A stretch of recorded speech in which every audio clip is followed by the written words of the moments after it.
अनुसूचित वंचित बहुजन दलित के ऊपर अन्याय अत्याचार होते रहे हैं, ये रुकने का नाम नहीं लेते। लेकिन हमारे जो नेतागण है, विधायक है, ये चुप्पी क्यों चुप के बोल नहीं सकते? बोलना काम है। तो जो समाज है, समाज के ऊपर अन्याय अत्याचार हो रहा है, ये गलत है। मैं सभी भाई बहनों से पूरे गुजरात से ये कार्यक्रम हाल आप જોઈ રહ્યા છો કે જ્યારે અમે અવાજ ઉઠાવીએ ત્યારે આ સરકાર છે પોલીસને આગળ કરે છે એટલે સરકાર हमसे डरती है, पुलिस को आगे करती है। अरे सरकार हमसे डरती है, पुलिस को आगे करती है।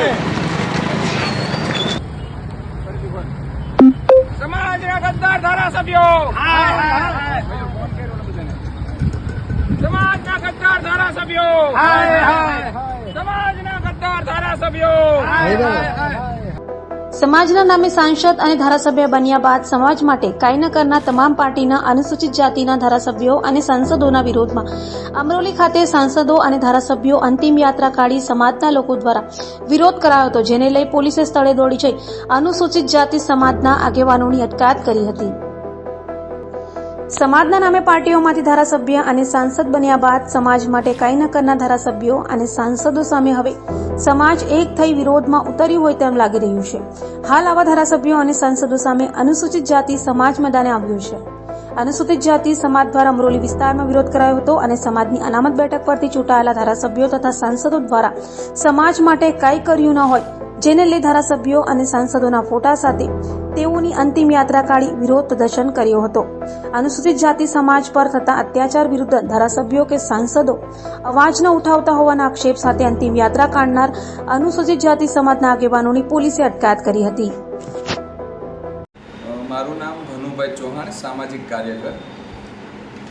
આજે જે કાંઈ વિરોધ ગુજરાતભરના તમામ કોંગ્રેસ ભાજપના અનુસૂચિત જાતિ સમાજના નમાલા અને મરી ગયેલા સમાજ માટે જે ધારાસભ્યોનું જે અંતિમ ક્રિયા ઠાકડી કાઢી અને કરવામાં આવેલો છે, આ વિરોધ શા માટે કરવામાં આવ્યો આવો જ્યારે પ્રશ્ન મીડિયા દ્વારા કરવામાં આવે છે, તો વિરોધ એટલા માટે કરવામાં આવેલો છે કે સમગ્ર ગુજરાતની અંદર, જો કે પૂરા ભારતની અંદર આ વસ્તુ છે, પણ હાલ અમે જે સ્થાનિક જે રાજ્યની અંદર વસવાટ કરી રહ્યા છીએ ત્યાંની વાત કરું કે સમગ્ર ગુજરાતની અંદર અમારા સમાજના 13 વ્યક્તિઓ એ પ્રતિનિધિ તરીકે પ્રતિનિધિત્વ કરી રહ્યા હોય અને એ 13 ધારાસભ્યોમાંથી એકાદા વ્યક્તિ અમારા સમાજનો ખેંચે તો એ વ્યક્તિને અમે માકત રાખીએ છીએ।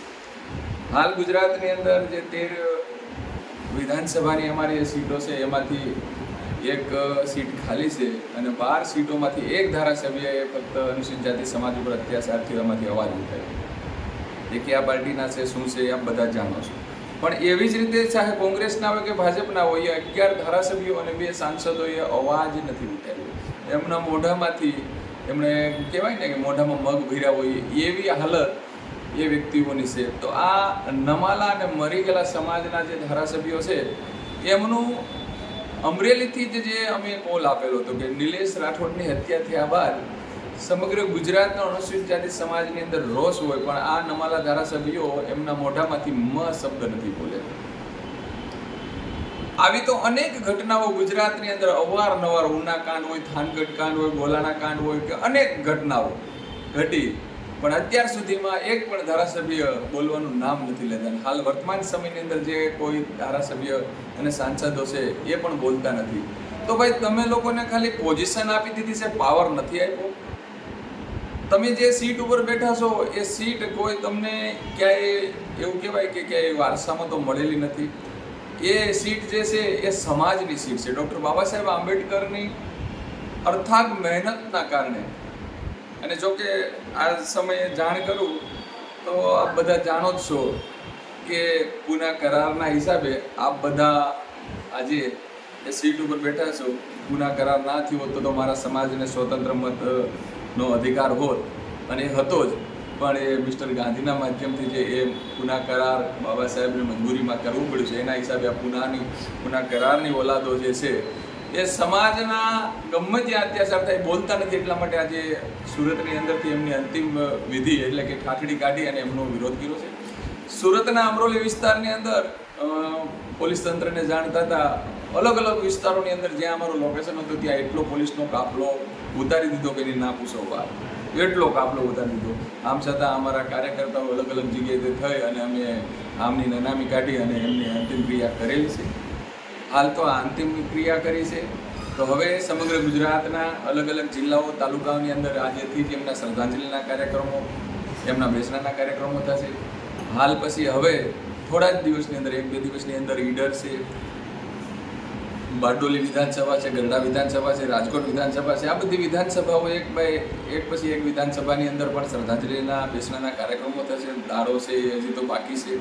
તો આ કાર્યક્રમો એટલા માટે આપી રહ્યા છે કે જો આ લોકો કંઈ બોલે, સમાજ ઉપર એટલા અત્યાચાર થાય છે પણ આ લોકો એમના મોઢામાંથી એક શબ્દ બોલવા તૈયાર નથી, એટલા માટે અમારો વિરોધ કરવો પડે છે. એ ત્યાં અમારા સમાજનું પ્રતિનિધિત્વ કરવા બેઠા છે, એને આંગળી ઊંચી કરવા તો બેસાડ્યા નથી. અને ભાઈ તમારાથી બોલાય એમ જ ના હોય તો તમે ખુલ્લું કહીજો કે અમારી ત્યાં પણ અમારી સાથે પણ કાસ્ટિઝમ થાય છે, અમને પણ બોલવા નથી દેતા. તો અમે સમાજ તમને સમર્થન આપીએ કે તમે ખુલ્લું કહીજો કે અમે પણ ત્યાં કંઈ ને કંઈ દબાયેલા છીએ. તો અમે સમાજ તમારી સાથે છીએ. અમારે આવું કરવું હોય એ યોગ્ય અમને પણ નથી લાગતું, પણ તમે નથી બોલતા ને અમારા માટે ખરેખર મરી ગયા છો એવા શબ્દ અમારે કરવા એ અમારા માટે પણ સારું ના હોય. પણ સમાજની ઉપર આટલી ઘટના ઘટે અને તમે એક પણ વ્યક્તિ બહાર નથી આવતા ત્યારે અમારે આવું કરવું પડે છે. તમે સાહેબ કોઈ પણ પક્ષ પાર્ટીમાં હોય, અમારે કોઈ પણ પક્ષ પાર્ટી સાથે કંઈ જ લેવા દેવા નથી. તમે તમારું પ્રતિનિધિત્વ કરો, તમને મળ્યું છે એટલા માટે. પણ સમાજ ઉપર અત્યાચાર થાય ત્યારે તમારી નૈતિક જિમ્મેદારી હોય છે કે તમારે બોલવું જોઈએ. પણ આ સમયે તમે બોલતા નથી.